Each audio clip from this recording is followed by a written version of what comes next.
प्रतिनिधी शुभम उमाळे आपल्याशी जोडलेले आहेत, त्यांच्याशी आपण या संदर्भात बोलूयात। शुभम, आता जसं आपण बघतोय की न्यायालयाकडून विचारणा केली गेलेली आहे की आमदारांना आम्ही अपात्र करू शकतो का, आणि मग कामत यांच्याकडून तशाच पद्धतीचा उल्लेख करण्यात आलेला आहे किंवा ठाकरेंकडून तशीच अपेक्षा आहे, तसं व्हावं अशी अपेक्षा आहे असं दिसतं एकंदरीत युक्तिवादातल्या या मुद्द्यावरून। काय नेमकं याबाबत घडू शकतं? जर का तो मुद्दा विचारात आला, न्यायालयाकडून त्याच्या संदर्भात सकारात्मक विचार झाला, तर मग पुन्हा या संदर्भात याचिका दाखल होऊ शकते का?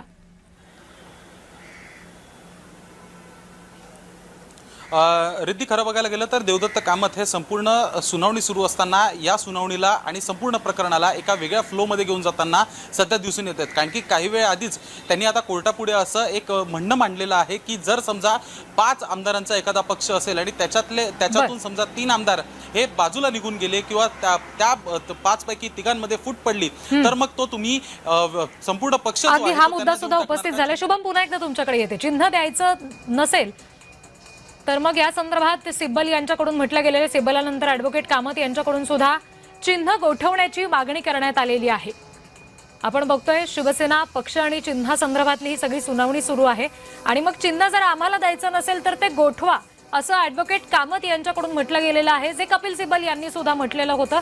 ठाकरेंकडूनच आता मागणी केली जाते की धनुष्यबाण गोठवा। सिब्बल यांच्यानंतर आता ॲडव्होकेट कामत यांच्याकडून सुद्धा युक्तिवादादरम्यान ही मागणी करण्यात आलेली आहे की धनुष्यबाण हे जे चिन्ह आहे, जे सध्या शिंदेंना दिलं गेलेलं आहे, ते जर तुम्हाला आम्हाला द्यायचं नसेल, म्हणजे ठाकरेंना पुन्हा द्यायचं नसेल, तर मग ते चिन्ह गोठवा अशी मागणी करण्यात आलेली आहे।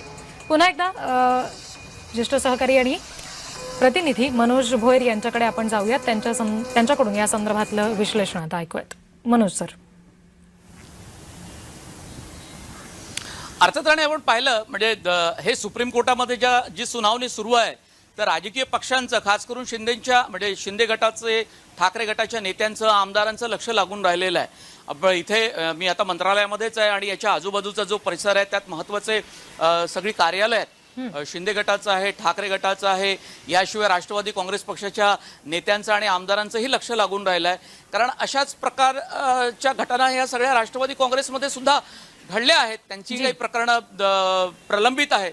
पण जोर जो आपल्याला दिसतोय तो शिवसेनेमध्ये खास करून दिसतोय, आणि जेव्हा कोर्ट असं म्हणतं की आम्हाला अधिकार आहे, यात काही आमच्या म्हणजे शंका नाही, तेव्हा कोर्टाला हा अधिकार आहे आणि तो अधिकार आहे हे पटवून देण्याचा प्रयत्नच तर खरं देवदत्त कामत आणि कपिल सिब्बल यांनी केला होता। तो आत्ताच्या घडीला देवदत्त कामत यांनी जोरकसपणे हा मुद्दा मांडलेला आहे की असं नव्हे की विधानसभा अध्यक्षांच्या निर्णयाला त्याने जर निर्णय दिला नसेल आणि समजा कायद्याचं पालन केलं नसेल, तर तुम्ही वेगळे निर्णय देऊ शकत नाही। कारण असं नव्हे, वेगवेगळी प्रकरणं यापूर्वी घडलेली आहे, आणि सुभाष देसाई प्रकरणाचा त्यांनी दाखला दिला, आणखी चतुर्वेदी आणि वर्मा प्रकरणाचा त्यांनी दाखला दिलेला आहे। तर अशा प्रकारचे दाखले हे ज्येष्ठ अधिवक्त्याकडून दिले जातात, जेणेकरून सुप्रीम कोर्टाला हे वाटावं की हे काही पहिल्यांदा घडलेलं नाही, त्यामुळे तुम्ही नव्यानं या प्रकरणाची चिकित्सा करू शकता आणि तुम्हाला हे स्पष्ट करावं लागेल की फूट पडली होती किंवा नाही।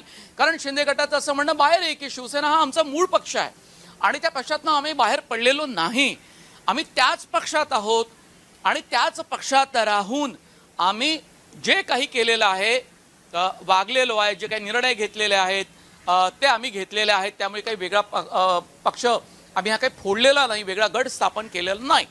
आणि मग यावर एक मुद्दा तुम्हाला लक्षात येत असेल की शिवसेनेचं जे काही पटना आहे ते पक्षप्रमुख आहे। म्हणजे आधी शिवसेना प्रमुख होते बाळासाहेब ठाकरे, त्यानंतर उद्धव ठाकरे यांच्याकडे शिवसेना पक्षप्रमुख हे पद होतं, आणि मग शिंदे गटाकडे काय होतं तर एकनाथ शिंदे हे मुख्य नेता म्हणून त्यांच्याकडे हे पक्षाचं सर्वोच्च पद दिलं जातं। मग या पक्षाची घटनाच नाही, त्या पक्षामध्ये 2 वेगवेगळ्या पद्धतीची पदका दिसत आहेत, आणि शिवाय 2018च्या घटनेचा सुद्धा कालच्या सुनावणीत यापूर्वी सुद्धा वारंवार उल्लेख केला गेलेला आहे। त्यामुळे शिंदे गटाला कोंडीत पकडण्याचा प्रयत्न ठाकरेंकडून होतो आहे की ज्या घटनेनुसार तुम्ही गटनेतेपद तुम्हाला बहाल केलं गेलं आणि तुम्ही राजकीय पद उपभोगले, आज तुम्ही 1999च्या घटनेचा दाखला देतायत, आणि 39 आमदारांनी सुद्धा 2018च्याच घटनेचा दाखला देत हे पत्र दिलं होतं समर्थनाचं। मग त्या काही 39 म्हणजे ती चूक होती असं म्हटलं गेलं एका वकिलाची। तर यांचं म्हणणं होतं ठाकरे गटाचं की काय 39 वकिलांनी वेगवेगळ्या पद्धतीच्या काही चुका केल्या का, आणि एकाच वेळी कशा काही चुका होऊ शकतात अशी काही मांडणी ही बाहेर सुद्धा होत आहेत। म्हणजे केवळ कोर्टातल्या आर्ग्युमेंट्सवर, युक्तिवादावर किंवा कोर्टातच उत्तर दिलं जात नाही, तर बाहेर सुद्धा हा राजकीय कलगीतुरा हा गाजतो आहे. विवाद होत आहेत, त्याच्यावरती प्रतिवाद होत आहेत, काउंटर रिॲक्शन्स आपल्याला सातत्यानं शिवसेनेतल्या 2 गटांमध्ये आपल्याला पाहायला मिळत आहेत. आता नवीन काही अपडेट आले की कोर्टानं या सगळ्या गोष्टींवरती विचार करावा असं कामत यांचं सातत्यानं म्हणणं, आयोगानं फक्त विधिमंडळातील सदस्यांचाच विचार केला. आता बघा मुद्दा कसा आहे की विधिमंडळ पक्षामध्ये जो काही निर्णय घेतला गेला तो आणि राजकीय पक्षाचा जो काही निर्णय होता तो राजकीय पक्ष वेगळा आहे. तो सर्वोच्च अधिकार राजकीय पक्षाला, त्याच्या नेत्याला असतात. हे सांगत असताना वेगवेगळ्या पद्धतीची शब्दांची मांडणी ही होती आणि तेच अत्यंत तल्लख बुद्धीच्या हुशार अधिवक्त्याची, ज्येष्ठ वकिलाची तेच त्यांचं कौशल्य असतं आपण पाहतो.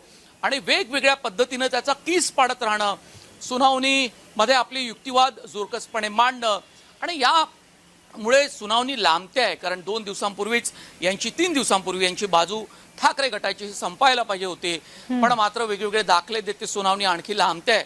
त्यामुळे आजची सुनावणी होईल तेव्हा असं म्हणता येईल आपल्याला जे म्हणता येत नव्हतं यापूर्वी 2 दिवसांपूर्वी, कारण सातत्यानं मुद्दे काही डॉक्युमेंट्स दिले जात होते. आज ठाकरे गटाची बाजू ही न्यायालयासमोर संपेल आणि त्यानंतर शिंदे गटाच्या युक्तिवादाला ही सुरुवात होईल. खरं तर ती आज होईल शिंदे गटाची युक्तिवाद असं आपल्याला वाटत होतं, पण शेवटी तेही होताना आपल्याला पाहायला मिळत नाही. शेवटी विधिमंडळ पक्ष मोठा की राजकीय पक्ष मोठा, त्याचं नेतृत्व मोठं, या अनुषंगानं वेगवेगळे युक्तिवाद कामत यांच्याकडून सुरू आहे. जी मनोज सर, आता जसं तुम्ही म्हणालात की सुभाष देसाई खटल्याचा उल्लेख झाला किंवा मग ओमकुमार असतील, BC चतुर्वेदी असतील, ह्यांच्या खटल्याचा उल्लेख झालेला आहे. अशा खटल्यांचा दाखला दिला जाणं न्यायालयासमोर, याचा जसं तुम्ही म्हणालात की हा एक प्रकारे दावा असतो, हे दाखवून देण्याचा, पटवण्याचा प्रयत्न असतो की यापूर्वी सुद्धा अशा घटना घडलेल्या आहेत. पण हे असे खटले देणं परिणामकारक ठरू शकतं का सुनावणी दरम्यान?